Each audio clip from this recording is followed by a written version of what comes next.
Happy Friday, whatever, or Saturday, or really whatever time zone you're in. It is time for the first episode of 2024's Althing Considered.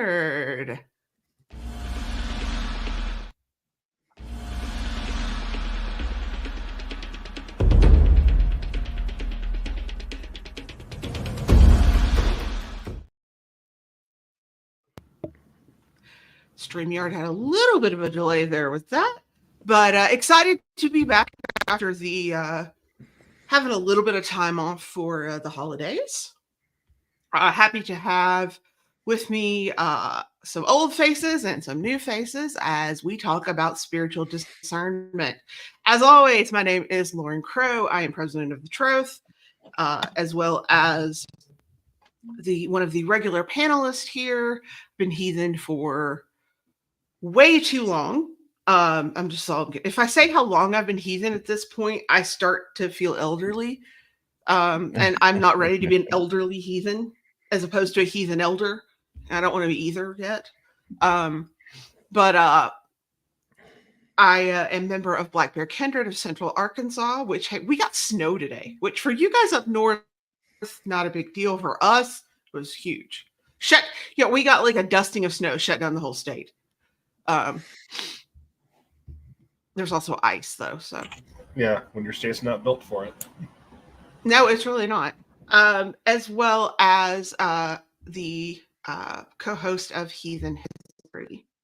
And Ben, you like to introduce yourself? Yeah, hi everybody. I'm really happy to be here with our two panelists. My name is Ben Kowalski-Grayek. I'm the communications director for the Troth. And like I said, I am pleased to be here to witness our first ever death match between Lonnie and Sarenth. Wait, do you guys realize that that's what was going on, right? We do now. Kidding. It's a death match. It's a love match. It's a love match is what it is. So I'm super happy to be here to talk about spiritual discernment. Yeah, I'm happy to be here with three people that know a lot about it. So I'm going to pass it over to Wait. Sarenth doesn't live in Ohio. Or no, Lonnie doesn't live in Ohio. I mean, Sarenth's in Michigan. I'm not Ohio and Michigan people that always want to kill each other. I mean, you know. It depends on your sport. That's what I was always told when I lived in Ohio. So, I mean, if I had a sport, it would probably be HEMA. So, I mean, trying to kill the opponent is kind of the name of the game.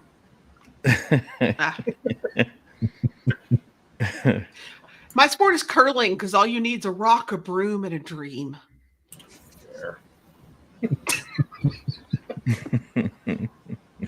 So, Lonnie. Yes. You, buddy. All right. Hey. Hi. My name is Lonnie Scott. Some of you may know me as the host of Weird Web Radio. Some of you may know me because I flicked a booger in your direction. I don't know. I am currently the High Steward of the Troth, and recently, as Troth moved last year, finally completed the clergy program, and now am ordained clergy as well. Congratulations. That's awesome. Thank you. I got to see that. Congratulations. What did you? You were there. I saw you. What is a steward? What is Lonnie? What is? Yeah, Lonnie. What's a steward? A steward is someone who knows how to make pasta. That's all. I really know. For me, the steward program is something that's really vital to the mission of the Troth and inclusive heathenry, because we are often the first contact someone has with the world of heathenry. And 9 times out of 10, an email that gets shot to a steward is a question that says, are there people around me? So a steward's job on one hand is to be right there as a resource, to try to help to find other people. And if you can't, to encourage people to go out there and create community, because if you see it right on the website, one of my favorite things to recommend to people, sometimes you have to be the first one on the dance floor before other people get out of their seat and join you. So stewards are, most importantly, the first contact with the world of heathenry. And for us, that means inclusive heathenry.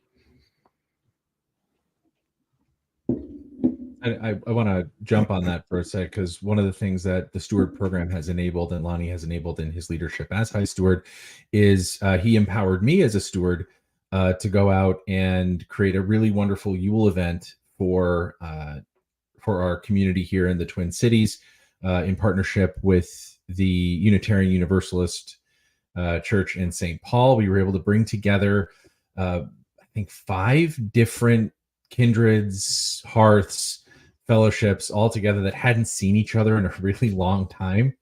And we were able to finally bring all those people together. I think it was 50 plus people, some heathens who were coming in for the first time, and just everybody just bringing that Minnesota Twin Cities pagan.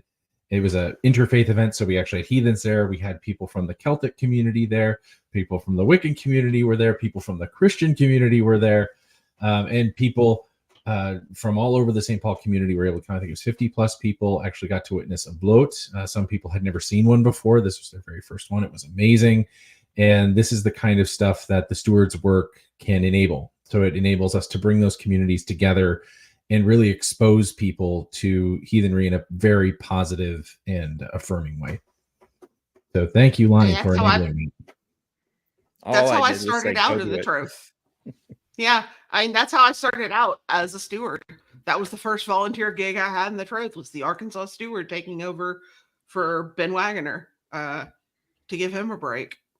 So, and I would say that for many people, if you're interested in getting more involved in the Troth, in leadership, as an officer of some kind, to see how it all kind of works behind the scenes, being a steward is one of the very first things that you can do. You just got to be a member for a year, get 3 letters of reference. One says you're great in your community. One says we like you. And another one says, sure, give him a chance, or her a chance, or them a chance, or they, or it doesn't matter. We welcome you and we want you to help out. So if you want to be a steward of your city, your county, your state, and more, we'll welcome you on board. We could use the help. So if you are a member of the Troth and you're listening and you're looking for a way to get involved, it's kind of easy to access. This is the way to do it. Without further ado, we're going to go over to, we almost ignored Sarenth right there. What's up, buddy?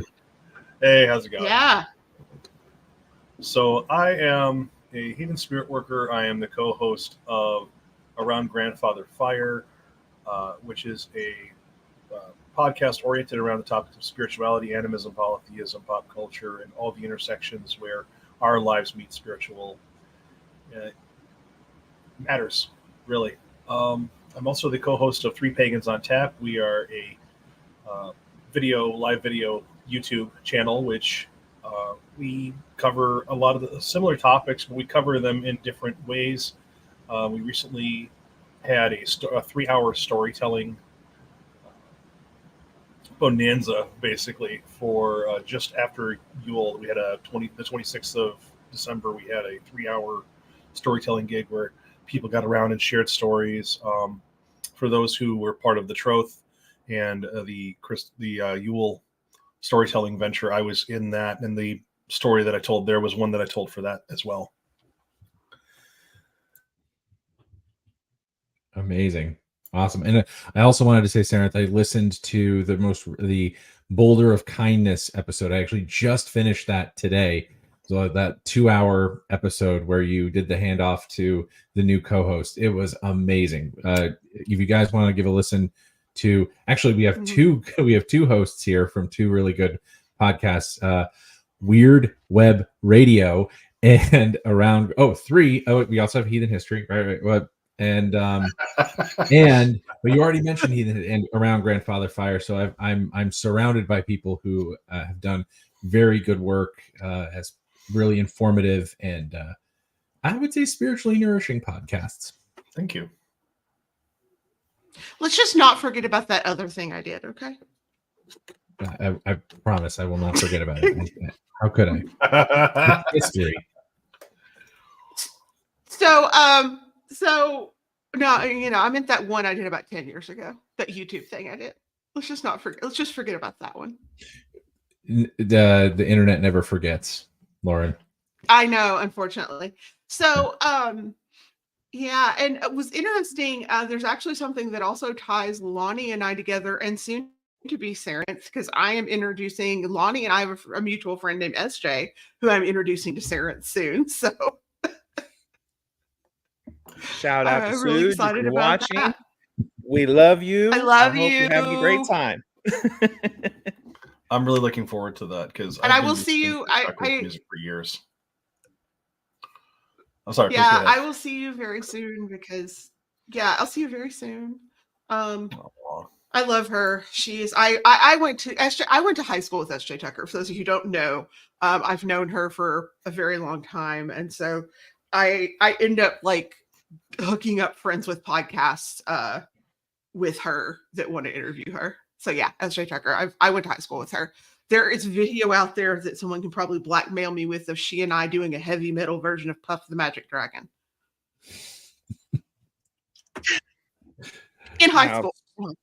Suge did divulge some Lauren stories to me off the record. I won't tell you if I recorded them or not. They're probably hilarious. I have some great ones about her too. But anyway, so SJ is great. But anyway, we have a really great show tonight where we're going to be talking about spiritual discernment. First, though, we do have a few announcements that I'm really excited about. Starting off with next weekend is our winter Troth Moot. You don't have to be a Troth member to come. But we would love everyone who's heathen who wants to support inclusive heathenry and providing programming for inclusive heathenry to consider joining us. It is a 2-day and an evening event. We're going to have workshops, rituals, everything from workshops on Viking ships from our friend Ken Perry, who actually works on Viking ships in Europe, to rituals for various gods and goddesses, presentations on building like ritual objects, workshops on folk magic, runes. It's such a huge, wide variety of topics that are going to be covered. And I'm really, really excited about it.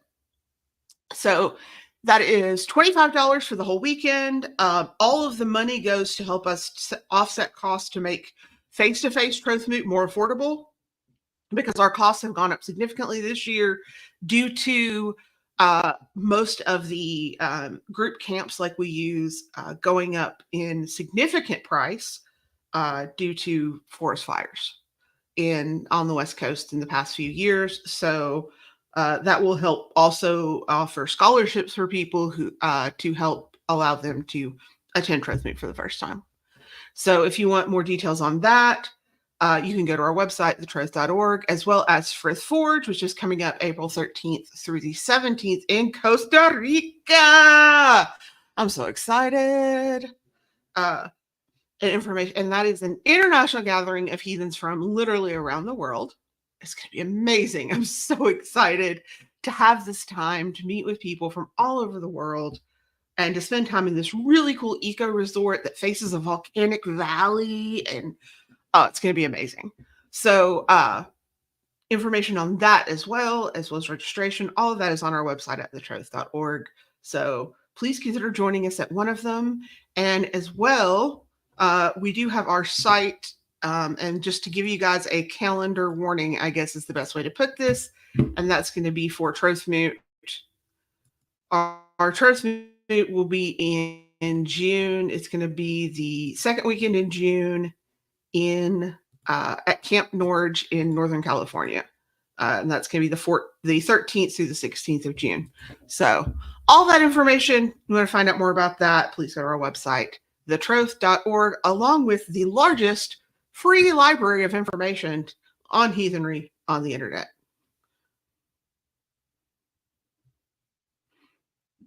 So right on. Do we have any do you have any announcements to make, or was that the announcement? That was the announcements. Right. As far as news, our only news story to cover is, of course, the volcano in Iceland. And it looks like it is on the verge of a second eruption.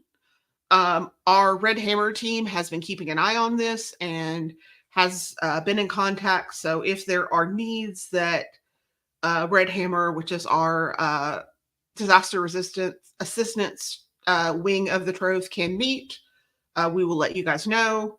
But as of right now, Iceland is very prepared for these things. They've evacuated everyone. Like, they are far more prepared than we would ever be for these things. So just to let you guys know. But really, that is about it. It at this point, it is not endangering what people would consider sacred sites in Iceland. However, it is endangering the really awesome Blue Lagoon I was hoping to visit when I went there. But you know. Also, we've been issued a topic suggestion. Ooh, and I'm the only one standing, so yes, that's just me dancing with myself. I actually just bought myself a. I just bought myself a gimbal camera, so I could take it outside and dance, I guess. Oh, that's cool. But I dance very much like a white lady, like, so. I mean, like, I dance like Elaine from Seinfeld. It's bad. It's real bad. It's real. I can polka, so watch out, guys. Just watch out. That is the most Minnesota thing I've ever heard you say. It's a sad story of polka because so few people actually do it. It's actually dying out as an art form because so few people are actually interested in it. And the only people who are able to teach it are very old and no longer able to polka. So it's becoming a really rare talent because there's very few people actually left to teach it. Everyone wants to do like Zumba now. No one wants to do polka anymore. So it's a bit sad, but my wife and I are glad that to be some of the few, so the proud, the people who can polka. They need to come up with water polka instead of water Zumba. I would do that. No, I'm absolutely down for the dance challenge if I'm allowed to wear my skates. Sure. Good. Game on. So tonight we are talking about spiritual discernment, and I think this is an incredibly important conversation. I'm active on several places online where a lot of people come in and ask questions, and I think after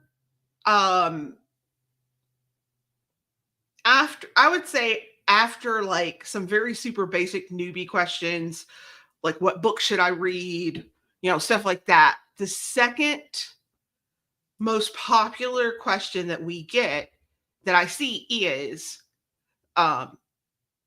this a sign from such and such God? Is what I experienced something spiritual? Is this, and I'm going to say a lot of times it's not. In fact, somebody just posted on Reddit recently, I've been hearing this rumbling in my ears that a sign from Odin. I'm like, oh dear God, go to the doctor. That's an ear infection. It really hurts, and it's hard to hear. Yeah, I'm like, no, that's an ear infection. No. Go to the doctor.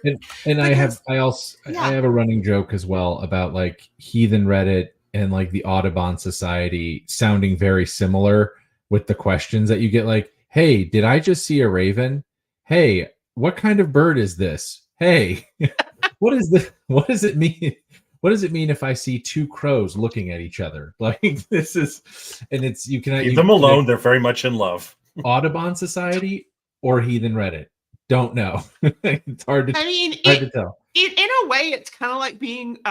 So I am a rock nerd, and I'm subscribed to several like rock-related, geology-related subreddits, and like it's to the point that they created "What is this rock?" Because every other subreddit was so overrun with people asking, like posting low-quality pictures of a rock and asking, "What is this rock?" So I think the first thing we need to do is define our terms. And so I'm going to toss out a definition that I use for spiritual discernment. Feel free to argue with me. Tell me what I'm wrong about, because that's what heathens are real good at. And to me, spiritual discernment at the core is how to competently judge spiritual experiences. I'm going to break with heathen tradition and agree.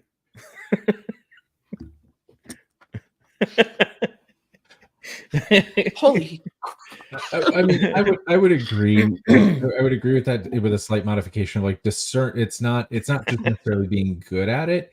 It's that skill of it's a skill that you can either, you can do. It's something you can either do very well or very poorly. I guess. Like, is that what you're getting at? Like that discernment is something one can get better at, or is it something that one either has or doesn't? it's a skill. I mean, okay, so I'm gonna throw this back to rocks again. So something I know how to do is grade quartz, right? Because I'm from Arkansas, quartz is everywhere. I know how to grade quartz into the different grades of quartz that how they would sell based on like diamonds, right? It's not an inherent skill. Now, some people have an eye for it. Some people are inherently more gifted in seeing different flaws or different inclusions or inclusions you want versus inclusions you don't. Other people need to be taught. Does that mean that that person who needs to be taught is any less than the person who has a natural kind of eye for it, a knack, or that both people don't need to learn and improve? No. It's like, or knitting or sewing. It's a skill. Some people, or skating, Lonnie, I can't help it. Lonnie's better at skating than I am. I would have to practice harder. That doesn't mean I can't get better at it. Right. It's a skill, but to me, it's a skill of how to competently judge spiritual experiences. And that's why I use the competently was very intentional, because competence is not about inherent like talent. Competence is about, because you take competence-based tests that judge your skill. What have you learned? And to me, spiritual discernment is definitely something you can learn. And I think that in my research for the show this week, looking at other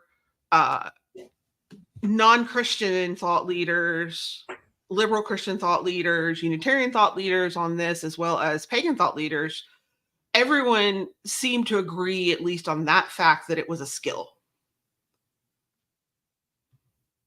Yep. I'll agree that spiritual discernment is a skill.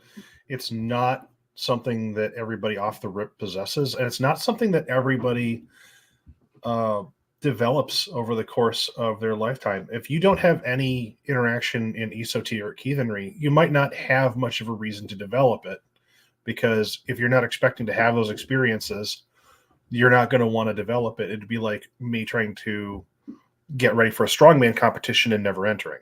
Like, unless I'm doing it for my own personal satisfaction, there's not much of a point, right? There's plenty of heathens who will go through life not having to worry about it, simply because their practice doesn't include having ecstatic or having peak spiritual experiences. It's, I'm going to sit in front of my altar, I'm going to make my offerings, I'm going to do my prayers, and that's just, it's a much more,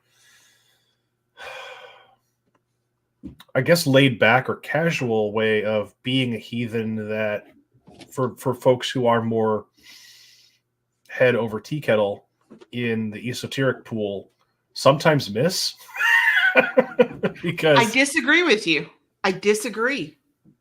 Okay. Because part of spiritual discernment, part of spiritual discernment is also figuring out beyond, like, oh, well, this is how they did it thousands of years ago, so this is how we must do it now. Oh, and okay. actually spiritually discerning what is spiritually true. No. Because I don't have those experiences, and yet I use spiritual discernment all the time. Okay, that's fair. That's fair. That's also a very fair point that she makes here. I mean, I think that spiritual discernment can also be about reflecting back on your ritual that you did and discerning, did it work, did it not? Mm-hmm. It can be about discerning the truth of an actual practice. It doesn't necessarily have to be about, like, peak spiritual experience or even spiritual experience, as much as it can be about discerning spiritual truth. Because the spiritual experience, to me, doesn't necessarily have to be an experience. It can also just be I have read this idea. I am a Reconstructionist heathen I use Reconstructionist method. I'm a mad scientist heathen. That's what I am. I have redefined myself. And part of being a mad scientist heathen is I do actual experimental Reconstructionist heathenry based on research. And part of that I feel is discernment, because I have to look at the results of what ritual I did. Did this achieve the spiritual experience I desired from that ritual or whatever it is I did? So to me, it's beyond. I think every heathen needs to be able to do spiritual discernment, because also I think it saves you from being sucked into controlling groups. It saves you from being sucked in by predators. It saves you from being sucked in by that guy who messages you pretending to be Lonnie, saying he has a message from Odin for you, because that stuff happens. Not necessarily Lonnie, but one of my favorite creators on this platform is Black Witch Yaya. And people are constantly impersonating her on TikTok, Facebook, Instagram, and trying to scam people out of money.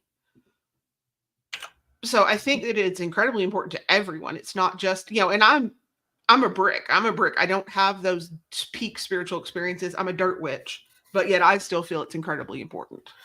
I would like to back up a little bit, because what I was not presenting was my own arguments. I have heard this from other people who are self-described as exoteric heathens. And I wanted to put that forward as a point. And I agree, because so I use the example of a strongman training regimen. Like, not everybody can use a strongman training regimen, but certainly everybody could learn how to lift a barbell or to do whatever exercises within their capacity to develop their body for whatever they need. So long story short, I agree with your points here. And I'm sorry, you said exoteric heathen, and my brain goes to, there's a company that makes enclosures for reptiles called that's called Exoteric, and my brain went, reptile heathens? I'm very confused. I mean, if you're exclusively worshiping Jormungandr, I suppose I could see that. Yeah. Wait, I did have a question before we go on.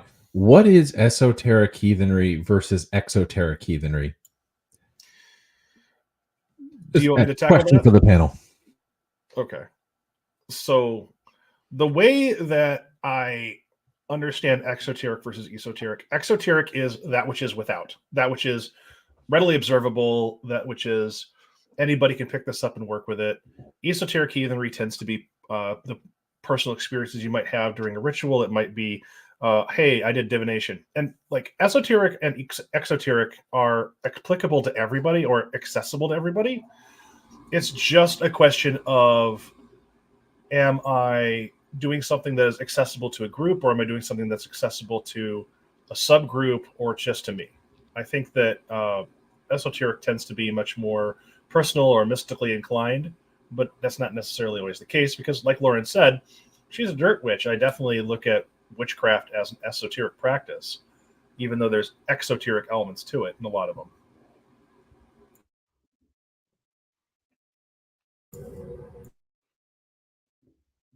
Anyone else want to disagree or add to that definition, or just want to nod quietly with Sarah?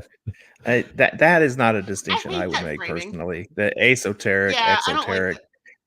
I think that's digging into the thought of, and it's a debate I've had on my show several times, of what's the difference between prayer and magic? What's the difference between religion and spirituality? What's the difference between devotional work and magical work? I think a lot of times it's in the eye of the beholder, maybe the personal experience, your own personal definitions. And this does get kind of at the heart of discernment too, because I think what a lot of people are feeling are affirming religious experiences are something that others might call synchronicities. So if I've just done a bloat or something and honored Odin, for instance, or had a meditation, contemplating the mysteries of the runes, and then I walk outside, and here in central Illinois, as usual, there's 50,000 crows somewhere in trees nearby, having their fun, doing crow things, my mind is primed for all things Odinic mystery right now. So of course I'm going to notice them and I'm going to see them. And that's fine. That does help you feel a little deeper and true in what you're pursuing. But what you must remember, I think, at that point is that doesn't make it a universal truth. It's not something you need to go out and tell people that you have just been delivered a message from crows, from Odin to you to deliver to everyone else. No, I think it's a beautiful experience that you're having within the world because you have primed yourself to have that experience. And it is a wonderful thing, but it's yours. It doesn't necessarily make it everyone else's. As I say frequently, if the gods come and tell you you should only eat Cheerios, if the gods come and tell you that I should only eat Cheerios, we got a problem. I did want to. There's a question in the chat still as to exoteric. Yeah, that's a term. So esoteric's very common to hear. We often hear the term esoteric, or we kind of have an idea. And you guys went through like what that could mean.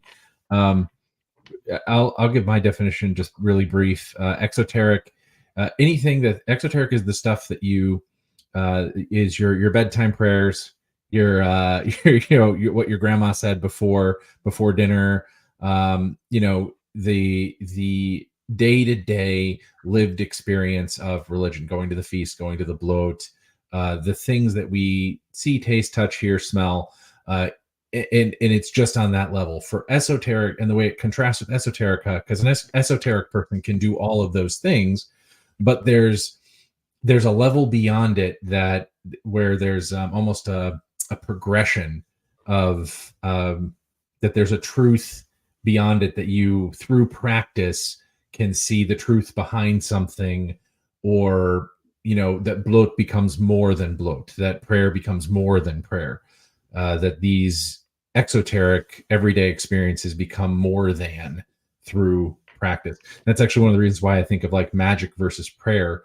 I don't know if I ever get any better at prayer, but I do know people that get better at magic through practice. So whenever I think about the contrast between the two, I think like, well, I never get any better at doing my prayers. I don't feel like I get any better at that, but I do know many, many people who got down to practice magic.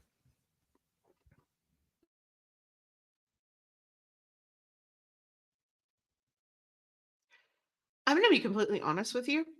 I have issues with these terms because I feel that they're othering. They're what?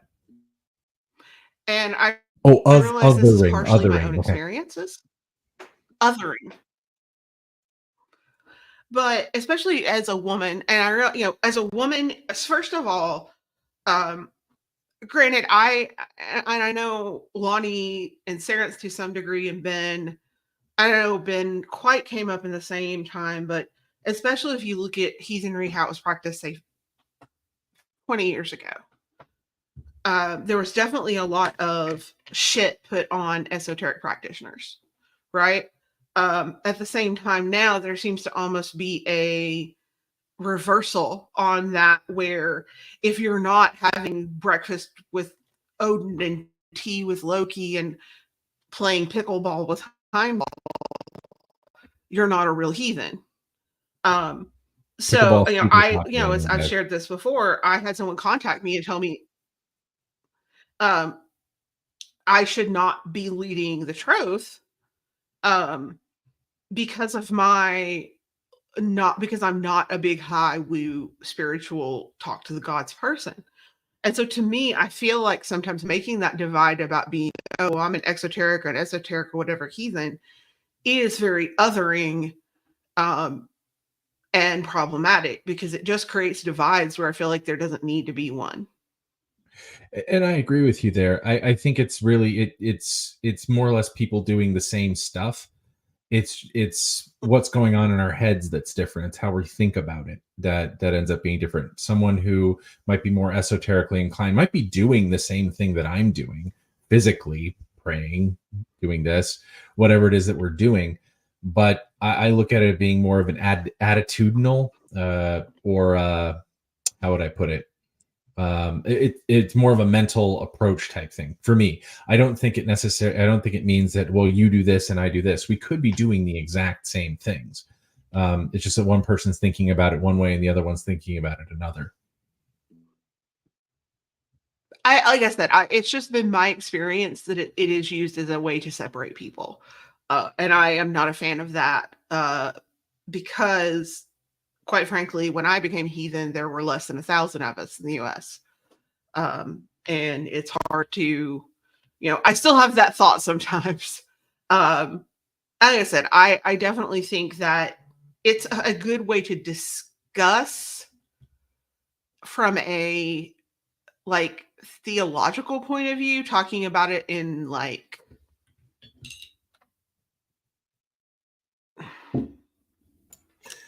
talking about it from a theological, yeah.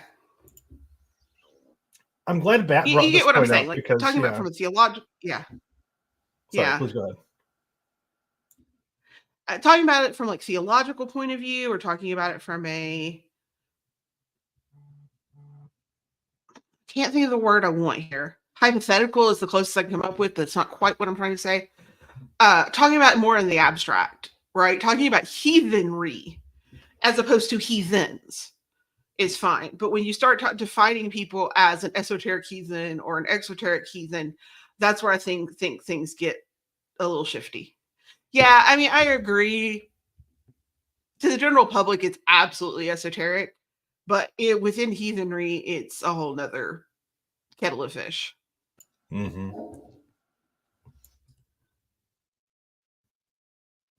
Now, that being said, I'm kind of trying to get us back into this here. I want to kind of go back on why it is important, though. Beyond, to me, I think, and I told Sarence I was going to bring this up when we were talking before the show. I had this really interesting conversation with a guy the other day, and what we were talking about doesn't really matter. But everything he brought up was very he could back it up with 18 sources, right? Now, don't get me wrong. My nickname on one of my Discord servers is a pile of sources in a trench coat. I have a source for almost everything. However, that doesn't mean that I think that should be the end all be all of heathenry. I think it's a good way. I often put that out there for people to have a starting point. And to me, if your heathenry is purely sources and no spirituality, just go join the SCA. They'll love you. Mm-hmm.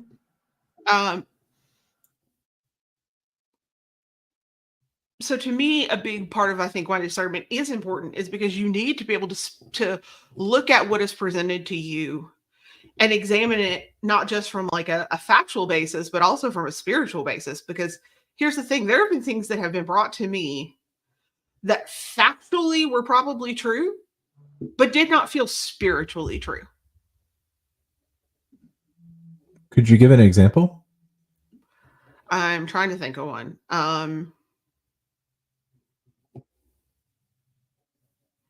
Sorry to use my spelling bee. Could you use that in a sentence?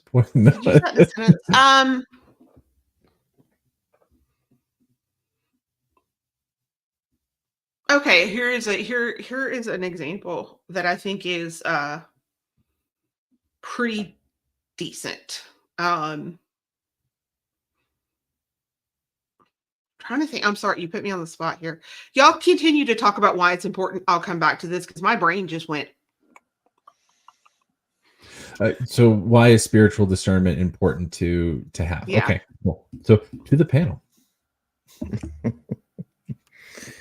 Well, it's something that we'll go another route with this too, because I think what we all have trouble with is defining exactly what it is that could be workable for everyone, but we can kind of explain it through experience. So if you're in meditation or you're doing trance work or something where you have some kind of communication with a spirit or a goddess, something, and they always agree with you. They always tell you what you want to hear. there's a chance you're not practicing discernment. And Mhm. you're not learning to separate what is your own inner desire, your own will, your own wishes from your religious experience. And that doesn't mean your religious experience needs to be combative either. This is why taking something out of magical practice, I think, is vitally important, is meditation. Meditation is the one thing that I know of for sure, through testing and experimenting, that will provide someone with the ability to discern from the sensations of your body, the thoughts in your mind, the emotions that you feel, and a presence. It's not guaranteed. Nothing is a fix-it-all, but it's a good place to start if you are the kind of person that can adapt that sort of skill. It's not for everyone, but it has been found the most tried and true method for me and many, many others. So if you have a source to get to that, I would recommend going that road and adding it to your practice to gain something like spiritual discernment. I would also say, remind you, 12% of people, meditation enhances their mental health issues. It makes them worse. So if meditation causes you more distress, please consult with your mental health practitioner. That was the not for everyone part. Yeah, I'm letting people know, because I didn't know this myself until meditation started making my anxiety worse. And my therapist shared some research with me. So that's me always sharing that with people who try to meditate and feel like it makes them feel worse. I always share that with people because talk to your therapist. There are ways that can help you and make things easier. Terrence, did you have something to add to it? I've seen like you to go share that with people. like this, so I feel like you're holding back the storm there. So I agree with Lonnie to a point. Also Lauren as well with the point about meditation. I think that something that occurred as Lonnie was speaking was also, if the reverse is true, if you hear nothing but criticism and harshness, if you're hearing the voice of the gods and it is doing nothing but denigrating you, you also need to apply spiritual discernment. And I think the broad why of spiritual discernment is because it allows you to be perfectly blunt about it, separate ice cream from bullshit. Are you having an esoteric experience? Are you having an experience of the gods? Did your ritual work? Well, spiritual discernment is at least going to give you a roadmap to figuring out yay, nay, or I need to tweak something. And spiritual discernment is a set of skills that will allow you and or your community. And I think sometimes this is what gets lost in a lot of these conversations, is that spiritual discernment isn't just for you. It's potentially for anybody that comes to you and says, what is this rock? Mm-hmm. Because by having the knowledge available, even if you don't know what that rock is, you can at least say, hey, this looks like an igneous rock. You should look in this direction. You may not have the answer, but you can at least form communal knowledge and understanding. Like, this is how we get things like shared personal gnosis, verified personal gnosis, and how we take from just our own unverified personal gnosis experiences, or UPG as it's often shortened online. That's how we take these personal experiences and apply them to community. Spiritual discernment is how things get accepted and propagated, or not. I'm gonna throw something out here because this just came to me, and I think this is a spiritual discernment process that most pagans have experience with, that I think will resonate and give more people a feel, like a emotional or like a mental tie into this. If anyone who's ever read runes, read tarot, read any kind of divination, that is to some degree spiritual discernment. Yeah, absolutely. Yeah, it's to figure out what's significant. Well, the thing that was tickling the back of my brain while you saw me go like this for a second was, this reminds me very much of a conversation I had with someone who practices thelema, when they were talking about the what was it, the one law, the law, the do what thou wilt shall be the whole of the law. Law of the Law. will. Yeah, load. And 93. yeah. And I remember being kind of stunned by, okay, what does that mean? To mean you have no ethical principles? And he said, no. The entire thing is about discernment. It's about discerning what your will actually is. So it's not do what you want. It's not do whatever you want. It's discern what your actual will is, what the real motivating, that real motivating force in you is. What is that telling you to do?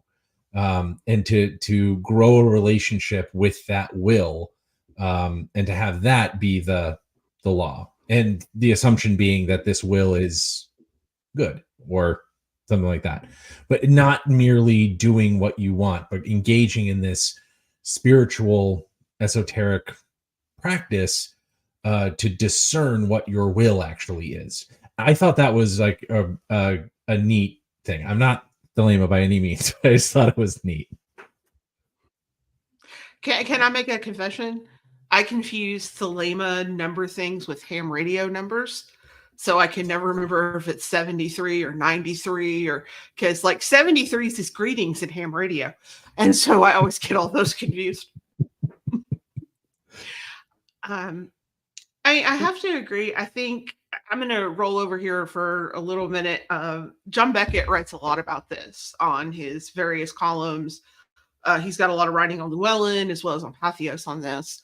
And his kind of boil down of what he has written comes down to, does it work? Does it conform to known facts? Does it make life better? He says, does it make your life better? I don't necessarily agree. So in my own personal notes, I have, does it make life better? Because I believe it should also make community life better, right? Because if it makes my life better and makes everyone else's life worse, then I'm probably a narcissist. Does it appeal to your ego? I think it's a really important one to think about. Does it always agree with you in your opinions? And does it advocate for you being at your best versus enable you to be at your worst?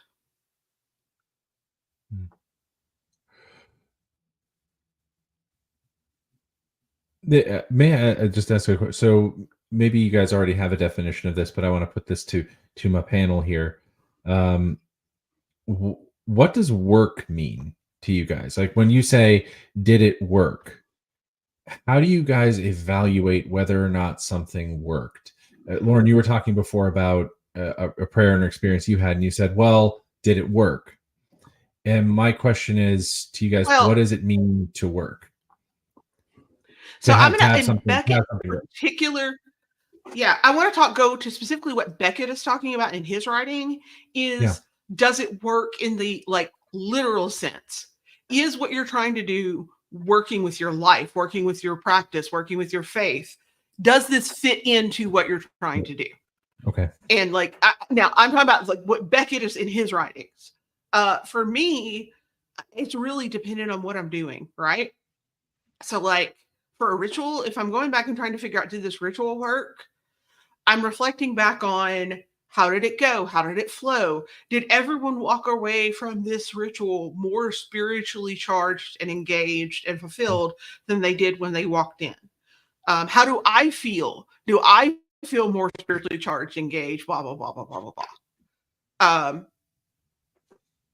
Am I, to me, if I'm doing a working for someone, which is what we call magic in my tradition, then it's going to be a really clear objective. If I'm doing a working to get someone's ex-husband to leave them alone, then obviously, did it work is going to be, did that ex-husband leave them alone?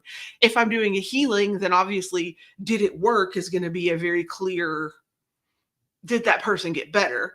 But for a lot of stuff, it's very mundane, like, especially when you're looking at like group stuff, like when you're leading rituals and that kind of stuff, it's very much about like, how did this affect the group? How did this, what did this do for all of us? But that's just me. Bat also had an interesting comment here as well that I wanted to bring up. Sarah, you seem excited about this one, so I'll happily let you discuss it. as well. But this is a good example of this kind of experience of something working. It's kind of discernment and how to figure that out. Sarenth, what do you have to comment on it? Sarenth, your mic is off. Damn it! There we go. Okay. I thought you were trying to esoterically imprint it into our minds. Maybe. I mean, you understand. I'm gonna go ahead and. I'm gonna go ahead. Yeah, as I say, I can't see Sarenth. So one of the best methods that I have available to me that I have really enjoyed was Jim Two Snakes, who was the former co-host of Around Grandfather Fire. He put together a PDF called Spiritual Accounting. And for him, it's literally like setting up an Excel spreadsheet. And does this square with what the lore says that this God, spirit, ancestor, whatever, gave to me in meditation, or this exoteric ritual I did, or whatever? Does it square with what the lore says? Does it square with what divination says? And does it square with what the community says? And that's kind of his three-legged chair model, so that you don't fall over into either like divination that just confirms your biases and what you want to hear, that you're only reading the lore that you want to hear, or that you're only talking to the people that absolutely agree with you. So spiritual discernment is a whole process in the way that I understand it and practice it, because it's not just a me thing, it's a community thing. Even if I'm not running off every time and saying, hey, I need you to draw a rune for me, which is a totally valid thing to do, by the way. Like, not doing your own divination as a check is totally fine, and it's something that I heavily encourage people to do. But spiritual discernment in this spiritual accounting model literally has you set up an Excel spreadsheet or a paper or something so that you can check, does this square? So, and I think I think from what I understand of Beckett's model, it goes pretty much in line with that. And the aim is a lot the same. Like, when you're saying, does this work? You're asking, does this literally does it do what you said on the tin it should do? If my purpose is to learn the runes, I should have a grounding in some kind of rune lore. I need to know what rune set I want to work with. I want to know why I want that particular rune set. Does it jive with my spiritual worldview? In my case, I use Elder Futhark, right? So for me, that method of discernment works exceptionally well, and it might not work well for other people. So like, and again, divination in and of itself is a skill, just like every aspect of spiritual discernment is a skill. But this is also why, we have the books we have, why we have the community members that we can trust, and why, especially when it comes to really big choices and decisions, I don't just trust my own divination. I go to other people. I can't tell you, like, my best friend, I love her. I do runes, she does tarot. And like, the amount of times I get a message, I have no idea what it's about. It's just, can you draw runes for me? Or can you do a reading? Or I said, can you do a reading for me? I have no idea what it's about, but it's all about that. It's trying to confirm it. And very much it's about not wanting me to know too much, essentially, on that reading. Now, I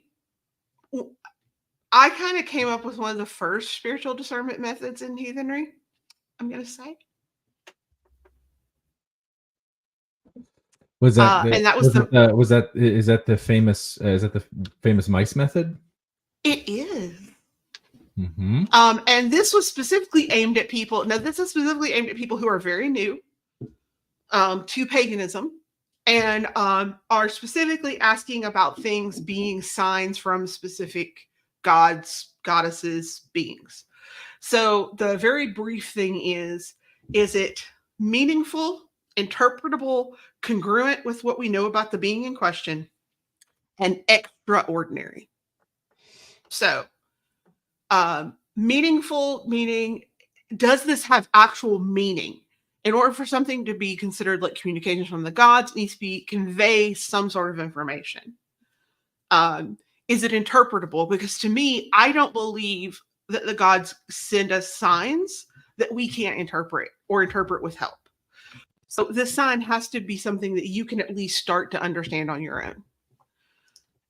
Congruent is the hardest one, I think, but it's essentially, is it congruent with what we know about the being in question? This is one that for new people, you often have to kind of reach out to other people and get help with. And then extraordinary is really the thing that, to me, separates the mundane from the divine. So, for me, it's the difference between seeing a crow in your work parking lot because someone dumped some bread out there, and having on one in your shoulder and pecking your ear. Signs to me are very much meant to be something that happens outside the scope of normal everyday life. Otherwise, if everything's a sign, I feel like nothing's a sign. Or you might need to, and I say this as someone who struggles with my own mental health issues. If you start thinking everything is a sign in a communication, it might be time to speak with a professional mental health evaluator, because that can be a sign of some serious mental health issues. If you think, oh no, my cup fell off my desk, it must be a sign. Oh no, there's an essay out there and I cannot remember who wrote it, but if you Google it, your dog farting is not a sign from Loki. One of my favorite essays on this topic. It's by a Lokian. I can't remember who wrote it, but it's a great essay on this. You did also mention something about I wanted everyone to get into this, because this was actually another thing that I don't know if you made this up but I thought it was really astute as to like why it's not, we can't, I wouldn't merely say like, well, not dismiss, but like just you say like, well, it might be mental, maybe someone's hearing something, but also we have to take into account that culture of competitive spirituality that you brought up. That is. Oh God, yes. Yeah. Where people, we're acculturated to believe it, and I think this is especially true. I think I don't mean to cast any aspersions on the South, but especially in the South, and especially in more charismatic forms of Christianity, where that's really popular. The notion that someone sees signs and wonders everywhere means that person is very special and grants them higher status. And I feel like some of that has translated over into our paganism for a lot of us, has translated over where we feel like we need to see these signs. We need to see signs and wonders. We want to be marked as important. And that's because that's how we've been acculturated to believe that someone is religiously important, spiritually empowered, is that they see signs and wonders everywhere, and that they're special and empowered in that way. And it becomes a competition where we're saying, well, I saw two crows, I saw two ravens, I saw two crows fighting two ravens, and then Odin popped up behind me, and then a thunder went off, and then I saw Thor, and it builds and builds and builds. Can I put this to all you guys as to is this something you guys experienced or can I do my 60-second history as to why this is actually a thing, especially in America? It's real brief. So, Second Great Revival, 19th century, you start seeing the emphasis on both miracles, performing of miracles. That's when you start seeing the big tent revivals where you actually start seeing the big like laying of hands and miracles. It's also where you start seeing the big emphasis on the personal relationship with Jesus. Before then, there was not that huge emphasis on like your relationship with Jesus and God specifically. It was all about the church's relationship with Jesus. Second Great Revival changed that.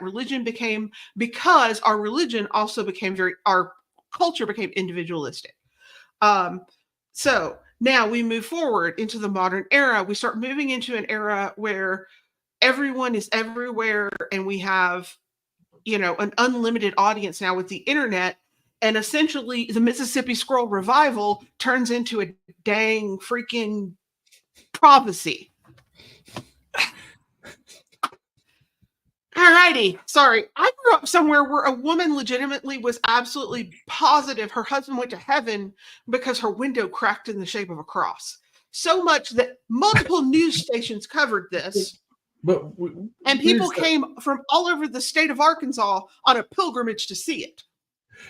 There's a point. Like I wanted to ask, pose this to Lonnie. Lonnie, weird stuff happens all the time, right? It just seems like, sometimes there's people who make the weird out of the ordinary out of the weird. Do you? I don't know. I was curious as to your thoughts on this, since you spend a lot of time in the weird. Yeah. Look, there's ordinary, non-ordinary, right? And again, that is largely in the eye of the beholder and the person experiencing the world around them. My normal day-to-day life involves offering to ancient gods and goddesses, and offerings to spirits and allies that I can't see, and talking to the crows in those trees because I like them, and tarot and runes and meditation, and it's perfectly normal to me. And then I go to explain it to somebody who doesn't do any of that. They think I'm batshit crazy, right? So we're just the next level along the spectrum, looking at people who are a little stranger than us, going, I don't know, that seems a little weird and odd. My thing is I don't think it's strangeness. I think it's legitimately people who don't feel, and I recognize I also have baggage on this. People who feel like, oh, well, if I'm not having these incredibly huge spiritual experiences, I must not be a real heathen. So therefore, I have to, if Sarenth posts online about his, tea party with Scotty, then I have to post about my 7-course dinner with Frigga, because clearly I have to show that I am a better heathen than Sarenth. Otherwise, people are not going to accept that I'm an actual real heathen. And I think that's a lot of the issue that I see, because I remember one time I was talking with a friend of mine, and he and I literally tracked for a few days on a group we were both in. Someone posted an experience with one god, and we literally tracked the escalation of posts across that group over the next week, that started out with like something that was fairly simple, all the way to, Heimdall is flying across my living room. And it's just, it's an escalation where people are literally trying to top each other. Yeah. Sometime Ben Wagner will have to tell you the story about Heimdall flying across my living room. It's talk about like the South. Louisiana is a really strange place. But in all seriousness, it becomes an escalation, because I think part of spiritual discernment, and this does come back in here, I feel like people feel like I have to at least look on social media or wherever I am like I fit in. And it definitely becomes you see it in all kinds of stuff. It's not just spiritual stuff. You start seeing it with group culture, but you definitely, Ben, yeah, it was Ben. And I think this is important. And I think it is important to understand that you don't have to, right? There is no, like, the competitive spirituality thing is okay. You don't have to. But I do think competitive spirituality is, and it's not a heathen problem. I see it in pagan groups. And let me tell you what, I've been dragged to my mama's Independent Fundamentalist Baptist Church a few times. And if you think we're bad. If you guys want to comment on this, someone just asked a pretty good question in the chat, but I wanted you guys to wrap up this topic here if you had more thoughts on this. I wanted to add that, I spent a lot of time as part of the ADF as well, and we built a pretty big grove, which the same thing is like a kindred, in Champaign, Illinois. And the standard model for like drawn omens is what they would say at a particular point of the ritual is like, all the offerings have been made. Let's ask how they were received. Was there enough? That kind of thing. And when I would do that sort of part of the ritual, pull the omens, I never asked if we gave enough, were our offerings received. And somebody asked me once, why don't you? And I said, I just don't feel like that's a heathen thing. And I don't lean on what we call the lore a lot, but this is something that I love and I think is at the heart of my kind of heathenry. It's better not to give it all than to give too much. And with, what was it, a half a cup and half a loaf or whatever it is, I Half a found loaf the and a whole tilted friend, bowl. right? Yep. Yeah, like Mhm. it's the simple thing. And I wish I could tell you what saga it is, and maybe I remember it not quite right, but I'm sure Ben Wagner knows because he just knows. And That's in the you know, Havamal. it is That's somewhere, Lonnie. That's in the stanza, Havamal. yeah, stanza Yeah, something or other. it's And Havamal. It's no, in the that first. stuff is It's like no, in the no. very first few verses. Yeah. Chapter That and stuff verse. is in the Chapter and Havamal. verse. Yes, Get it. that's not what I'm saying. That stuff Yeah. is in the Havamal. What I'm about to say is from a saga. I don't know which one. Oh. And Yeah. it's just like a farmer basically throwing something into the river, telling the river spirit, leave me alone. You know, something so simple like that. And ceremony's great and bloats are great, and that's to serve the community, that's to serve the spirits, the gods, the goddesses. But something simple carries just as much weight, if not even more. And that's something I can point to in those things that we consider the Lord. Mm-hmm. Lonnie, I see you're doing the Bonnemotes method of ritual.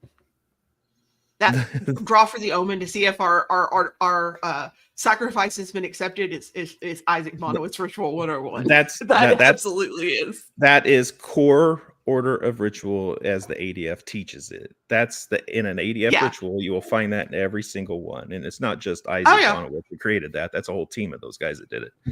And they took ideas from everywhere. And it is what it is, right? I don't do that in my personal practice. That particular idea of like making sure your offering was accepted was heavily pushed by Bonnemotes though in the 70s. All right, I don't think the issue of it, was it accepted? I don't think that matters. I think it matters that you gave it. That's what's at the heart of it. I figure, like, I've had a couple of times where, like, one time my kindred, we did an Odin bloat, and like these huge crows showed up and sat on the end of our pavilion, and like, yeah, I felt like that was a definite, like, yeah, Odin was like, cool, thanks guys. But like, I don't expect it every time. Sarah, did you have a thought on it? Whenever I see you cover your mouth like that, I feel like you're just holding back the words. I'm so used to talking a lot that sometimes I do hold myself back because there's like 3 other people here to have conversation with. That is part of it, but it's also I'm trying to organize my thoughts because ADHD sucks. So I guess I haven't found anything that I'm like, gosh, that really doesn't strike true to me, because sometimes the signs hit you like a ton of crows, and sometimes it's something very subtle, something that was meant just for you that you're going to pick up on, and it's a personal thing, and sharing it isn't all that relevant. As a very public-facing spirit worker who talks a lot about his spiritual experiences, there's a ton of shit that I keep back. There's a ton of stuff that doesn't make it to press, that doesn't make it to my page, that I don't talk about on my TikTok or any of my shows, because that is a personal thing. And I think it's really important for folks to remember, especially when you're talking about online conversation, whether it's this show or others, you are not getting the full person, and you are at best in a parasocial relationship where you're getting maybe half to a quarter of what they're experiencing, their story. Have they cleaned it up for you? Have they made it so that they can actually talk about this on TikTok because there's certain phrases you can't say? And that's not even getting into like micro celebrity and stuff like that. And this autism, is all you're getting about 90% of me. Sorry. Right. But I mean, like in the broad strokes, the people that you see online, at least some of their stuff tends to be adjusted. Like I went through 15 revisions on the last blog post I made. That is just how I operate when I write. And it's not because I want to keep, the secrets away from people. It's just, when I speak, I want to be understood.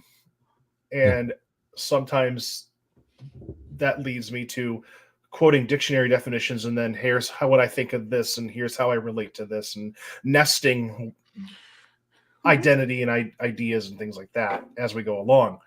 When it comes to spiritual discernment, for me, a lot of it is an unfolding process. The entire thing of, did Odin give me a sign, is couched in what has come before that I can discern as a sign.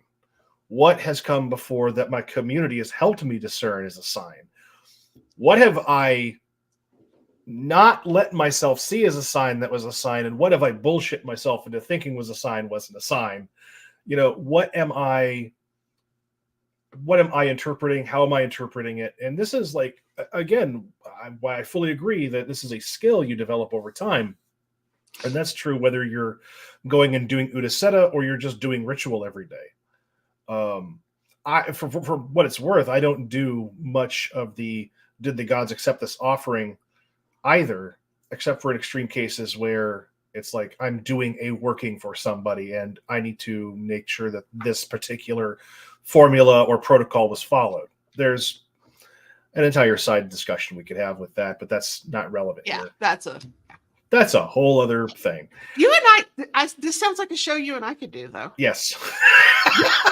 Because like a lot of spiritual discernment for me is am I reading and doing the spiritual discernment for myself or somebody else? Because that question puts the question of spiritual discernment into different terms, into how I do what I do and why I do what I do, even if it looks the same structurally.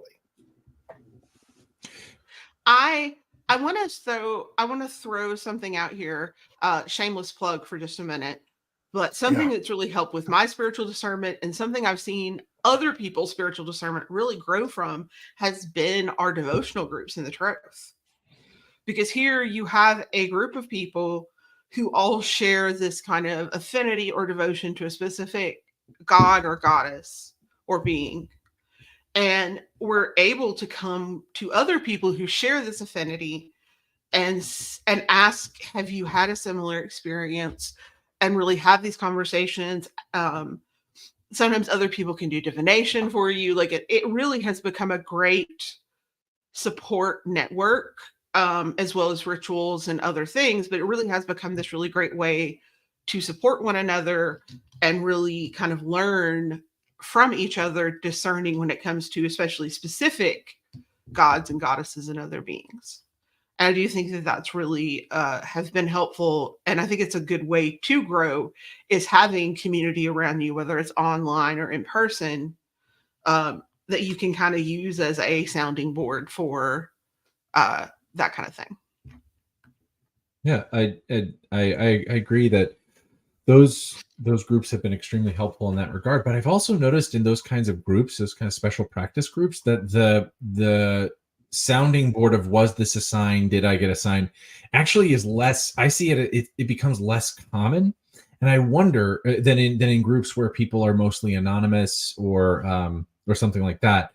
So I wonder if the speaking of these signs is almost someone reaching out and wanting that acceptance. And if you're in a group where you're already accepted, where you're already feeling that you're in the right place and you're with the right people, that this urge to say these things, to try and feel something out, to try and almost like the expression of seeing a sign is a call for connection, right? You're calling to this community. Do you guys connect with this too?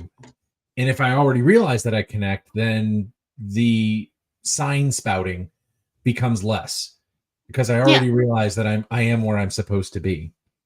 And that's actually what actually kind of my answer here about this rather big question. What's the harm in someone, saying they see signs all the time? If they're just other than like gathering a following and getting people to be, what's the harm in someone saying, it's two ravens over there, that's a sign. I thought of Thor and there was thunder. What's the harm? Is someone doing harm to themselves? Are they doing harm to the community? What do you guys think about that? I think on one, if it's something that provides you with meaning and some sort of spiritual depth to your life, then so be it. I'm not going to sit here and tell you you're wrong, because for all I know, I'm wrong, right?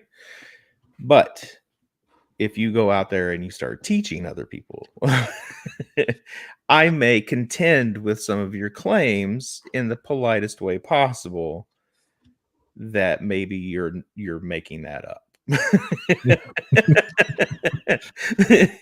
And again, though, in all fairness, I can't prove it, and it just comes down to, again, maybe it's best that they are teaching people that stuff. What all this has the potential to be is a very slippery slope into cultish kind of behavior where just anything is accepted, and now you have an authority who is on standing on sand, and it becomes dangerous. Is that going to happen every time? No, absolutely not. But the potential is there, and that's one of those things I think can slide down that path. I think that if everything is a sign without discernment, if you are actively discerning and truly seeing these signs, rock on with your bad self, right? That's awesome. The problem is, if everything is a sign without discernment, you've got two issues, in my opinion. One, what happens when you actually do get a legitimate sign? Is that going to carry the same weight as things that aren't? Two, in my experience from people who constantly see signs, you fall back into what John Beckett was talking about. It becomes less about it becomes more about their ego than actual signs, right? Now, the question that was brought up specifically was talking about, a crow landing on their windowsill as a message from their deceased brother, comfort. Honestly, I personally, here's one for here. I have a belief that my dog is a house spirit. My deceased little dogs are house spirits, right? And I leave them offerings, and I believe that I get little signs from them. I think that's harmless, right? And that's just a belief I have. And I'm sorry if I tear up a little bit. I lost my dogs to cardiac cancer last year. I'm still a little sore about it. To me, that's not a big deal. I think it comes to level, right? If I were to suddenly come around and let's say I got Lonnie and Sarah on a group chat on Discord, and I'm like, guys, guys, Odin came to me and gave me a sign, and I'm absolutely positive that the Troth is under esoteric attack from what's Greg Locke, that weird pastor in Tennessee, the one that is now a flat earther. Lauren, you're gonna have to come up with a more unlikely scenario here. This is too real. Too real. And I think that we need to gather together all of the magically powered people in the Troth to fight him off. And I somehow start convincing you that we've got to go fight off Greg Locke because Odin told me to do these things. And it escalates. Well, then other people who might already be, the Atlantic Magazine, that's actually a better one. Let's say that I got a sign from Odin that we need to do something about the Atlantic Magazine. Laurel, thank you. That's an excellent, better one, right? Well, suddenly we're already upset about this editorial in the Atlantic Magazine. So suddenly it becomes like this self-correcting bias where other people are like, oh, well, I also got a sign from Heimdall or Thor or whoever. I see. All of a sudden, it becomes a crusade. There's really no other word for it. And because it's a religious crusade, it becomes dangerous. The other thing is I genuinely think some of the people who are bigots, some of the people I've met genuinely believe they have gotten signs from the gods that support their racism. And through no discernment, they just think rather mundane things are signs from the gods that support white supremacy. So to me, it's not about always seeing signs, always seeing signs and then choosing not to discern them, but just thinking everything is a sign and not willing to think more about it, right? It's about not being willing to take a deeper look at it.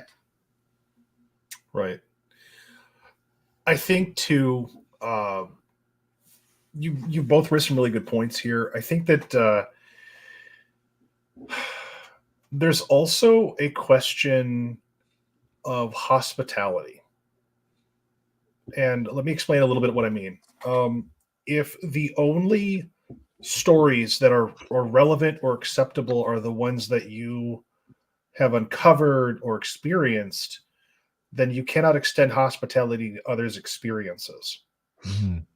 If you are the only chosen one and Odin is the only one that's going to talk to you, you leave no hospitality to the gods. You leave no hospitality to your community members. You leave no hospitality to ancestors or spirits for having differences of opinion, different stories, different ideas, different interpretations. Hospitality leaves the room when you are the only source of truth. Because if the only room that you've got is for your own opinion and your own beliefs, you have no room for anybody else's. And that is a big problem in a lot of circles, especially where you start accruing big followings, because past a certain point, sometimes you lose complete control of the plot. You get some of these people who blow up on TikTok or YouTube or whatever social media platform, and after a certain point, if you've convinced these people that your every utterance is a divine proclamation, they'll go do stuff for you, and you don't even have to prompt, because you've already charged them with divine purpose. It's the Paul Atreides problem, right? Ooh, yeah. And then next thing you know, you started a Ragnarok cult, and it just goes downhill from there. Yeah, I agree, and it's also there's a way that with you're saying, like Lauren, with taking statements that you make and then making or making those statements as signs you got from the gods. There's a phrase that I like to use a lot. You can't reason someone out of a position they didn't reason themselves into, and getting it as a sign, getting something as a sign, it pulls it into that realm of taking something that could be, you could reason someone out of it into something you can't reason them out of, because it's no longer part of reason, and they're just going to say it's, I got it from the gods. What do you want me to do? The gods told me about it. You can't then talk them out of it. You can't then talk them out of it if it's something they genuinely believe they got from the gods, or they just want to pretend it is because they want you to shut up and stop questioning them, right? This is where I think spiritual discernment actually brings that. If you're practicing spiritual discernment, it actually brings that component of thinking and actively, that's what the discernment part of it is, is that you're applying thought. Yeah. It's actively questioning our spiritual experiences, right? Right. It's a healthy skepticism. Yes. And of our own, of our own thoughts and feelings. Because let's be honest here, we are self-preserving creatures. Right. And as such, we have a strong desire to protect our egos, protect our feelings. And quite frankly, I'll share experience. Once again, grew up independent fundamentalist Baptist. And how many times did a preacher get up in the pulpit and give a sermon about something he was mad at somebody in the congregation about, telling them, that this was terrible and this was horrible. My favorite one being how it was a horrible betrayal not to support your church community, blah, blah, blah, blah, blah. And it was all because he was mad because my mom wouldn't sign the transfer papers saying that his child wasn't transferring schools for sports. Holy shit. To him, that's a level of petty. Wow. Yeah, to him, though, I think he genuinely believed that God wanted him to do that, and God was calling him to preach this message.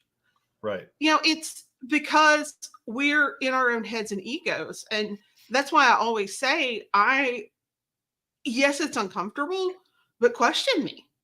Question what I'm saying. I don't want to be none of us on this panel really want to be the Ásatru, right? And I think another part of spiritual discernment, and I say this, I haven't talked about this much publicly, but let me just toss this out here. I got lured into a Wiccan cult as a teenager. because I was already in a cult. And so you leave, and then the first group I joined turned into a Wiccan cult. It ended up on the news. It was a terrible time in Shreveport, Louisiana. Which, that should have been my first sign, is not to join a Wiccan group in Shreveport, Louisiana. But, no one's perfect. It was the 90s. Bat had a good question about following up on this. So what about this other extreme? Like, do we become self-skeptical to the point where we actually deny ourselves any kind of beneficial spiritual experience? Yes. Yes, absolutely. That's possible, I think. Yeah. You have to, that's why I think it's important to have community, to have other people, because otherwise you'll end up like me in a spiral and you'll just obsess about it because you have autism and ADHD. It's the best of hyper-focus, special interest, both worlds. And that's why it's important, I think, to develop relationships with people you trust, people that you can have these conversations with, that you feel safe to have these conversations with, people that you trust, and, have that small circle of people that you can say, hey, this is what I'm experiencing. What do you think? I mean, I'll be honest. I had an experience a few weeks ago and I had to ask someone about it because it was such a weird experience. And I'm like, I don't know if this is my new medication or if this was a spiritual experience. And the general discernment that I came down with after not only my own discernment, but conversations with other people was, well, let's see if it happens again. Mm-hmm. Mm-hmm. I wanted to throw this because if it happened again when I took that medication, clearly we knew the answer. Yes. I wanted to throw this at Lonnie because there's a quote that's popping up in my mind right now, and I don't know why I'm connecting Bruce Lee with Lonnie. Maybe it's because Lonnie does Kempo and talks about his Kempo a lot. And that's why I'm thinking Bruce Lee. But there's this quote that I use with this whenever I'm thinking of spiritual discernment. It's the quote that he talks about where he says, it's like a finger pointing away at the moon. Don't stare at the finger or you'll miss all the heavenly splendor. The notion that for me, the spiritual experience spent in analyzing either A, trying to figure out whether or not it was a spiritual experience or denying myself that, or B, trying to figure out what it meant or what they were trying to tell me, or so what are they trying to say? Avoids it takes me out of the thing. It takes me out of the moment where I'm saying I'm having a weird spiritual experience right now. Something I'm seeing significance right now. Like there was a crow probably had that over there that's been looking at me funny for weeks, but today I noticed that crow, right? Today I noticed it's probably been looking at me weird for weeks. And now I noticed it. There's something going on with me where I'm having this feeling that things are significant. It's a holy moment, right? It's a holy moment where I'm seeing the significance of things that I didn't see before. And then to sit there and then say, okay, well, now I have to think about what it means. What does it mean that I'm seeing these? What does the crow mean? What does the position of it mean? What's the position of the sun mean? What does all this mean? It's looking at the finger for me. Anyway, I'm throwing that towards Lonnie with a martial arts reference. Yes. Well, I did train in Jeet Kune Do for a long time. Hey, there we go. That must be one of the greatest moments of my life was visiting Bruce Lee's grave.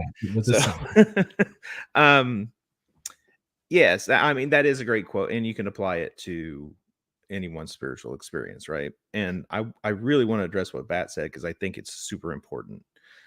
When you get so much in your head that discernment has gone off the rails and everything is doubt, or anxiety about it all, I think that's a good time to get out of your head and become just embodied. And I have been prone to this at times. And what I will do is just go to a very simple offering practice and just as a mode of action, right?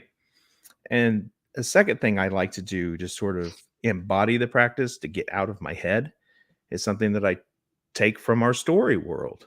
I mean, what do the Norns do with the water from the well at the tree? They take it, they apply it to the tree to heal it, right? And whatever mysteries are therein, that's part of their function. Say your prayer or your offering or your ask or your poem or whatever it happens to be. Sing your song into water, a bowl of water, and cup it in your hands and go apply it to a tree. just something that embodies your practice and feels like it's congruent with something you can go read in what we call the lore and get out of your head. Just do something that feels active. And hopefully that will help you break the spell.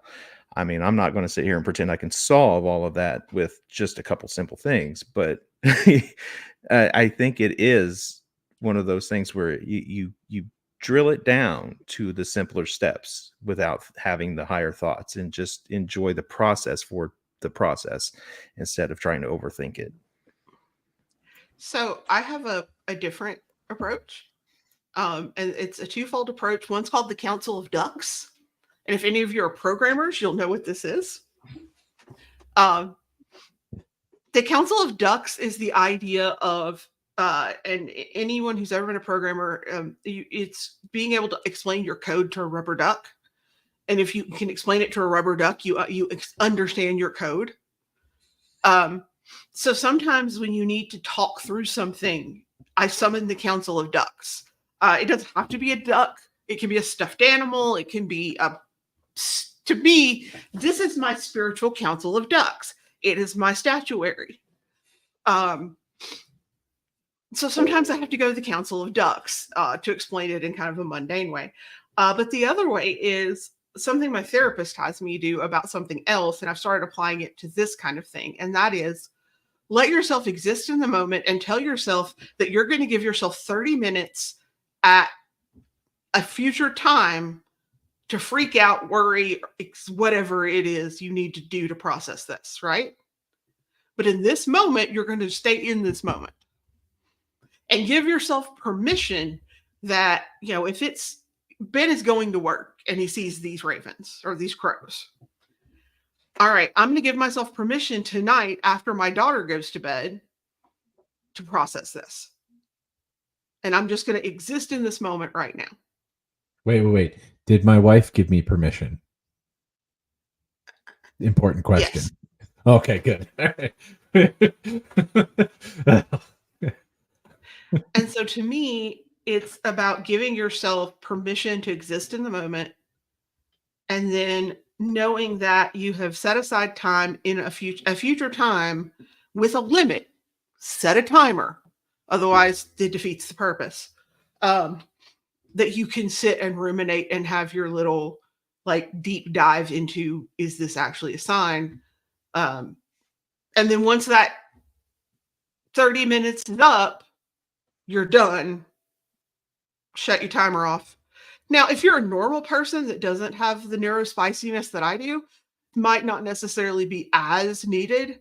But I do think that if you find the desire to analyze is taking you out of the spiritual moment, and that happens to me a lot of time in ritual, my desire to look at everyone and make sure they're having a good time and they're enjoying it can take me out of performing the ritual. So I have to tell myself, okay, when you get home, you'll have 30 minutes to journal about this and reflect. So don't worry about it right now. So let me just give you therapy things to do. Hospitality in the community must include yourself. Yes. I mean, to me, that's what I'm hearing. And so I'm going to actually like pick on the Troth a little bit. I think that part of why you're seeing some folks, especially the Lokians, tend to get a lot of this crap, because for a long time, there wasn't an inclusive heathen organization that was really fully accepting of their presence. So they had to go make their own. So a lot of the usefulness that the Troth could have found, both in terms of bringing these members in and also the members could have gotten out of the Troth, when that hospitality is shortchanged, whether it's to yourself or to others, it denies the ability of all these experiences to inform each other and all these different people to bring what they have to the table. Because you may never worship Fenris, but maybe a Fenris worshiper has a piece of information that really clicks for where you are and how you're feeling. But if you never even allow for the possibility that a Fenris worshiper is worth your time, then that shortchanges you, the community, and everybody, including, in this case, the god in question. And so hospitality has to include yourself. And hospitality is also, I think, the grace that you might be right or wrong, but also the willingness to reach out to other people and say, I cannot do this on my own, and I should not do this on my own. For me, like, my community has been such a helpmeet, in part because being somebody that does a lot of spirit work, I can get my head lost in the clouds, or given I have ADHD, what's a schedule? I have stuff to do. And so my partners, my community, the people that are in my life really help ground me on the other side of things with, okay, when was the last time you ate? You just came out of a 2-hour ritual. Have you had any water? Why not? Have you seen to any of your physical needs before or since? Please do so now, if you haven't. So like, even spiritual discernment has like this whole milieu of stuff that goes into it, and some of it is like the exceedingly obvious stuff that you sometimes will forget about or seems trivial at the time, and then it can get really big when you're now in a state where you're heightened or you're really low on the opposite end of this.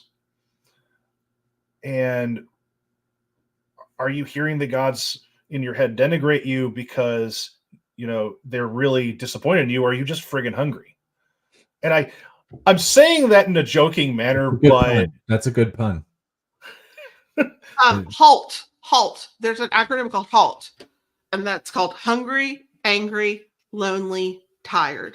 Yep. And if you're any of those, it can severely affect your judgment. And so within the recovery community, those can all be triggers for relapse. So that's another thing I throw into my discernment is like, am I in the right mindset to do discernment? I have a chronic pain disease. Am I hurting? Am I in a lot of pain? If I'm in a lot of pain, that is not the time to try to figure out, am I discerning if this is good or not? Here's the thing. Unless it's some sort of like imminent doom message, most messages don't need to be discerned right this second. Right. If it is an imminent doom message, then congratulations, you were probably going to star in your own saga if we wrote them. Just saying. I do think that it is important, and I would say, like, I do think we need to build more supportive communities around everyone when it comes to this stuff. I think that is one of our downfalls in heathenry. I do think our discernment does falter because we do have a lot of people who are really struggling that don't have the support they need around them. They don't have those supportive communities around them, and they're struggling. And it's really hard to do I'll be honest here, it's hard to do spiritual discernment when your basic needs aren't met. Right. I believe, you talk about Maslow's hierarchy of needs, the spiritual is at the very last. That's after everything else is filled. So if I'm not, I also have, if I'm not taking care of all of these other things, then I can't really deal with the rest of it, like the spiritual and all that. Like that's the last thing. So I do agree with you. I know for me, with we've had some things happen in my family. There have been a lot of periods of time this past year where I've not had the mental bandwidth to even think about doing anything heavy like that. And I've known it. And therefore I've written down stuff to be thought about later, because I just knew at this moment, if I try to discern this, I know my own ego, my own mind, my own self-doubt is going to lead me down a very dark place that I don't want to be, where I'm going to tell myself, things that are not healthy and are not what what I need to hear.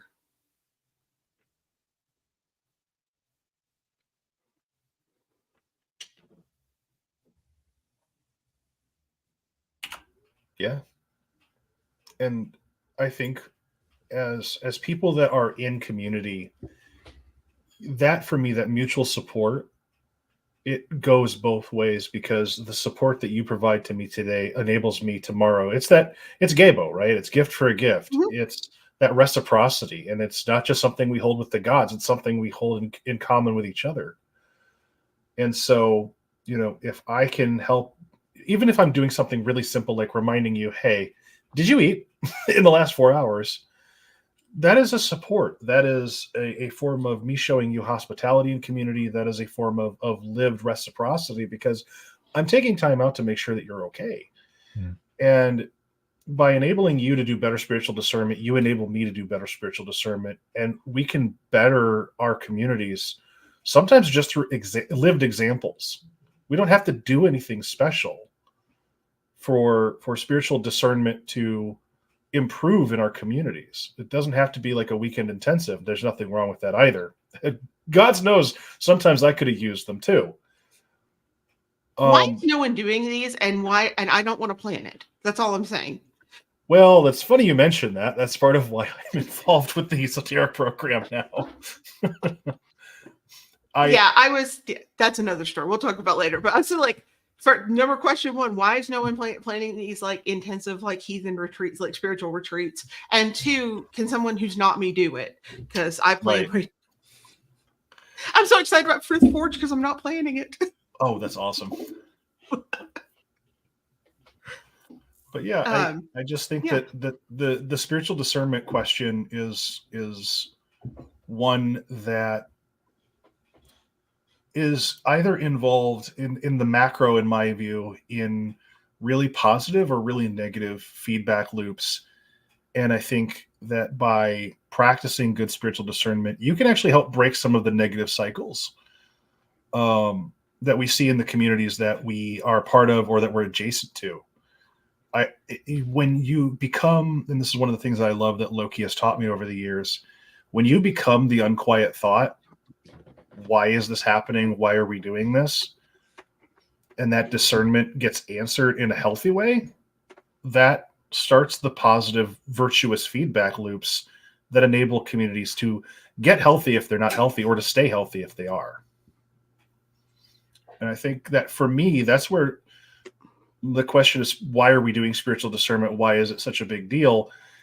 That's why it's such a big deal, because the positive feedback loops that are engendered in communities when you can say, hey, this is a trusted protocol, this is a trusted process, this may not work for you, this other thing might work better.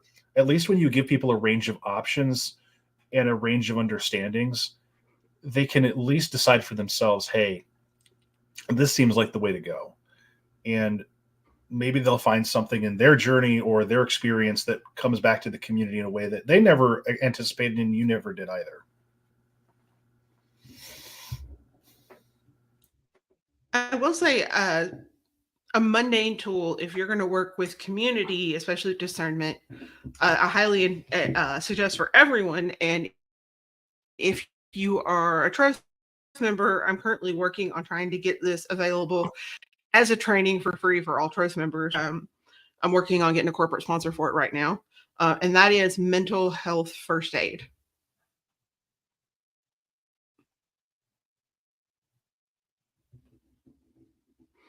That allows you to triage serious mental health issues and help people get the help they need. I'm as basically the biggest, the public heathen in Arkansas. It's me and Ben, not you, Ben, Ben Wagner. I get a lot of email, a lot of questions, a lot of people talking to me, and a lot of people that have very serious mental health crises who often reach out. And that mental health first aid is an incredible way to just help discern not only spiritual discernment, but also discern, is this person in crisis spiritually, mentally? Those can often, and I say this as someone who has been locked up in the nut hut a couple of times. They can look very similar to someone who has not had training. So I think, especially if you're going to do community work of discernment, having some sort of training in things like mental health first aid, that kind of work is incredibly important to help you build a stronger community. And if you're interested in it, you can just go to mentalhealthfirstaid.org. There's also other organizations that do that. I took mine through Goodwill Industries of Arkansas, but there's lots of places that teach it, and I think it's really important work to do, as well as there's also suicide prevention training you can take as well. I do think that's important if you're going to do work with communities, to be able to help people, because a lot of times spiritual crisis can become morbid with mental health crisis. I know that all too well. Which is one of the reasons, we have programs like InReach who work with closed mental health facilities. And I did want to touch, because this circles back to the part of the signaling that people do of, like, saying the sign spewing that people might do at the beginning when they're looking for that community. I was just listening to a podcast recently. It was actually about panic attacks, and it was about how human beings, one of the biggest fears that we have is social rejection, because as social creatures, as that we need people to survive. We've associated our minds and our bodies associate social rejection with death, because it produces so much anxiety in us when we think. This is why public speaking is one of the biggest fears next to death, because the feeling that you might be rejected by your community because of something you say to them is a death fear. Our bodies feel it as that. So the connection between mental health and seeing signs, and someone who might be in a mental health situation really feeling that anxiety of not connecting with people and not being able to connect, I think that's it's a really good step in the right direction to have that kind of, not just spiritual discernment, but being able to triage a person in crisis. Like, is this person saying a lot of signs?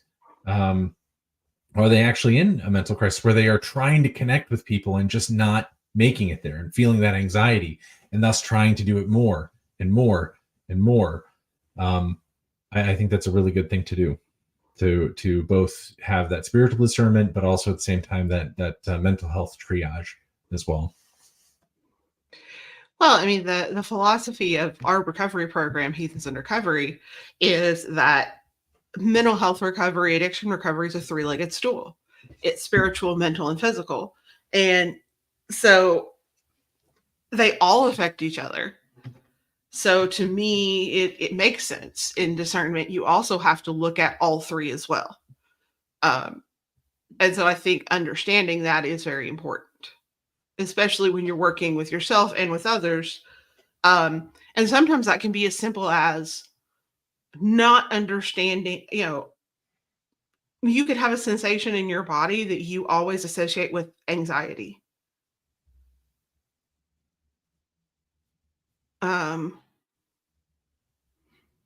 There are things that you associate with anxiety that might happen, and it's not anxiety, but you immediately think it is because you associate it with anxiety. That can happen to people with anxiety during, for instance, drumming, trance drumming, because it can change your heartbeat, and that change in your heartbeat can make you feel like you're having a panic attack because it's a similar sensation. How do I know this? Because it's happened to me. Once again, asked my therapist. She said, "Oh yeah, that happens to people with anxiety and panic disorder." I mean, there's definitely stuff to understand, and I think it is important. But also, I think everyone should know first aid, mental health first aid. I just think that's a basic life skill that everyone should have. But that's just me.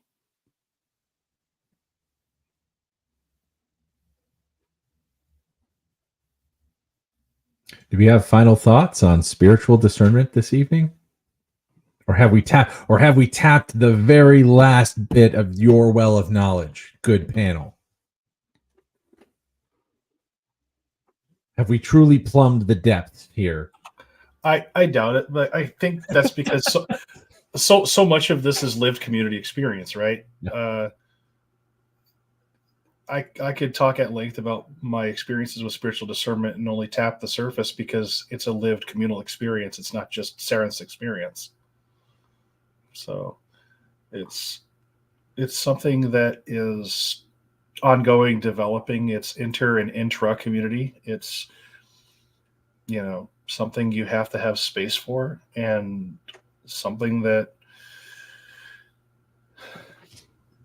I rely on my own lived experiences and the lived experiences of other people to help me do it better, because I really don't think this is a practice you should do alone, if at all possible. And so for a lot of my view on this, I could talk about this for hours and hours, because so much of what I do is wrapped up in it, or questions around it. And I think it's so vitally important that we had this conversation. So I appreciate being part of it. Thank you. You're welcome. Lonnie, did you have anything you wanted to unburden thy soul of before we call it a night? When you're pursuing a spiritual life of any kind, you may need to check in with yourself once in a while. Is this actually true? What I'm thinking, what I'm feeling, what I'm experiencing, is this true? And really, that only matters to you, unless you're part of a community and you're getting it all over everyone else. And if getting it all over everyone else involves things like, I'm the only one right, you're wrong, get naked, kill those people, put something in the Kool-Aid, it slippery slope. And I watch a lot of cult stuff, so pardon me while I let my fear be present. I do too. Dress up like is there something about dressing up like a baker in there? Yeah, and if you run across someone who's telling you that our immigration issues on the southern border of the United States are Aztec gods possessing people and it's a racial war, whoa, too close. Run. That's discernment's ultimate failure, right? No. And one last thing I would like to say is a quote that I got from the author of a book called The Scout Mindset. And it was basically, and I've got it on my whiteboard at work in my office. And it says, discovering you were wrong is not a failure. It's an update. And that's all. Thanks for having me be part of this tonight. Lonnie, coming with the fire late in the game. Lauren, what do you have a parting to our president and CEO? Do you have any parting thoughts on this wonderful topic of spiritual discernment? Thank you. And Lauren, thank you. This was your topic. I'm happy to have listened to all this. I would, if you want to read more about other people's thoughts, John Michael Greer. Also here on YouTube, I highly encourage you to check out Brandon Weston and Black Witch Yaya, especially Black Witch Yaya. She has some great things about spiritual discernment. She is a traditional African spiritualist, but her spiritual discernment, her thoughts on gender and magic, her thoughts on learning spirituality, learning magic, learning spiritual things, like her channel. Also, she has a bunch of stuff on cults on it. You love it. But her stuff is fabulous. I love her stuff, and I think that she has a lot to offer to everyone. And I think her perspective is so unique and incredible. So I highly encourage you to check out her channel. Like I said as well, John Greer stuff that he has written on, or not John Greer. Why is he John Greer? I'm just tired, guys. I apologize. John Beckett, his stuff that he has written out there on Patheos and on Llewellyn's website on discernment is also really great. Also, if you are looking for community, go to the Troth website, check out our stewards. And if we don't have one for your area, you can always email Lonnie and we can get you in touch with one of our stewards at large who can also help you as well. And I think it's really important to just remember that you're not alone. You don't have to do things alone. And most importantly, like, this is a journey, not a race. Everyone comes in at their own place, their own level. And just because I am better at one thing than you are, and Sarah is better at one thing, and Lonnie is better at one thing, and Ben is better at one thing, doesn't make any of us better or worse than anyone. And most importantly, if someone tells you that you should only trust them, run the other direction. Especially if they also insist that you sleep with them. That's a whole nother thing. But that last note was like, man, I hear that. Wait a minute. And then what's said? Wiccan culture Shreveport. We don't have time for hour 3. We don't have time for hour 3. Yeah. Yeah, unfortunately. Lauren bringing the juice late in the game. Thank you everybody for being here tonight. It's my pleasure, my privilege to serve with each of you in the Troth. And I want to thank our audience for tuning in tonight. This was a long one, but it was because we had such a good panel with so much so much to say. And this was just fantastic. So thank you all for tuning in. Lauren, did you have a final word? Special announcement about next week. We will be an hour earlier next week to accommodate Winter Troth Mute. So if you aren't coming to Winter Troth Mute and you want to tune in, we are an hour earlier. It's going to be a special presentation by our Director of Education and Publishing, Carl Bumbright. He is going to be talking about dog whistles and other signs of hate and how to recognize hate. So that will be a special edition of All Things Considered at 8 p.m. Eastern instead of 9. And that's to accommodate us we're having a ritual at our normal broadcast time for Bragi and Odin. And so we will be an hour earlier. And then the next week, I gotta promote this. We're going to have Anya and Kevin from the Murder Sheet. They're coming on, and we're going to talk about the Delphi murders and why this should matter to heathens. And we're going to talk about the Odinic panic defense that they're offering and why this is dangerous and scary. Mm-hmm. So that's probably going to be after I'm on Court TV again, because he's going back on for a hearing. So we will have Anya and Kevin after that. So I'm really excited to have them on. And hopefully Joe as well, our director of InReach. So there, guys. Well, we get lots to look forward to in the coming weeks. Thank you all again for a wonderful stream. This has been All Things Considered. You all have a wonderful night.